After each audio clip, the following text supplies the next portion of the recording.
So si Joaquin Dumagoso, who's like, I think about your age eh. Yes. May anak na with his partner at 23 years old but they chose not to get married pa. Si Chanel ba, nakikita mong posible kayong ikasal eventually?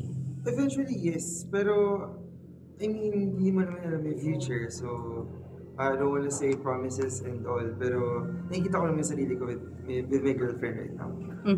So going back to acting, yeah, can you tell me your, of course, aside from your tatay, di ba, your role models in acting? Sa theater and, I'm sure meron din sa theater. So, sa theater and mainstream, sino yung mga role models mo? Sa theater, for sure si Tito Sol. Kasi magaling talaga siya. Oh. Growing up, napapanood ko na si Tito Sol eh. And Ano yung mga napanood mong works siya? Can you name at least 3? at least 3? No, hindi ko kaya Sige, at least 1. At least 1. Sa ABS-CBN eh. May teleserye ako napanood niya. Kumalala. Okay. Oo. Pero you said growing up, napapanood mo na siya, so madalas talaga. Oo. Pero wala ka lang maalala ngayon.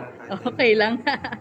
So, yeah, teatro. Sa teatro nagsimula ang pag-iibigan ng nanay at tatay mo. Nakwento ba nila sa'yo kung like anong year sila or edad nila naging boyfriend, girlfriend at you know, yung paano umusbong ang kanilang love story? Hindi na kwento, pero ina-assume ko 2000 sila nag-meet kasi 2001 ako pinanganak.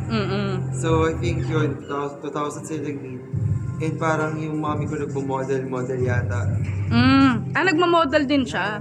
Kaya palang ganda ng body niya. She looks so young. So nung parang siguro nakita siya ni Papa, parang niligawan na yata siya. Oh. Pero alam naman natin, babaero si Papa. Grabe. Wala akong alam sa love story nila. Yeah, it's okay lang. Very konti lang. So speaking of your papa, napanood ko yung Pande Daddy. Yes, but diba? Yeah, I liked first it. project ko with Papa. Yeah. So I can't help but notice yung kotse na ginamit, which is kotse mo in real life. Kasi Yes, kotse ko in real life. cute yung pula na dash camera. Can you tell me more about that? Like, parang, is that a special camera? Parang ngayon lang ako nakakita ng ganong dash cam. No, actually, ito sa sponsor. 70, binigay na siya sa akin to promote it. So, in fairness, effective kasi napansin ko. Tsaka pula siya. Yeah. Grabing research to. Ang lalim ng research na to. Ang galing. Yeah, kasi ayoko kasi nang nagkaas ng parang, alam mo yun, parang wala lang. Ganon. Sobrang research ulit. Yeah. Hindi naman. So, yeah, isa sa lessons ng Pande Daddy ay forgiveness. May nasaktan ka ba dati na gusto mong hingan ng tawad? May nasaktan ba ako before? I don't know.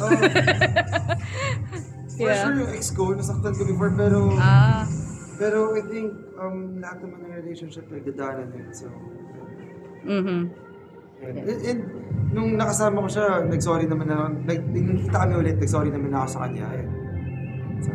Okay.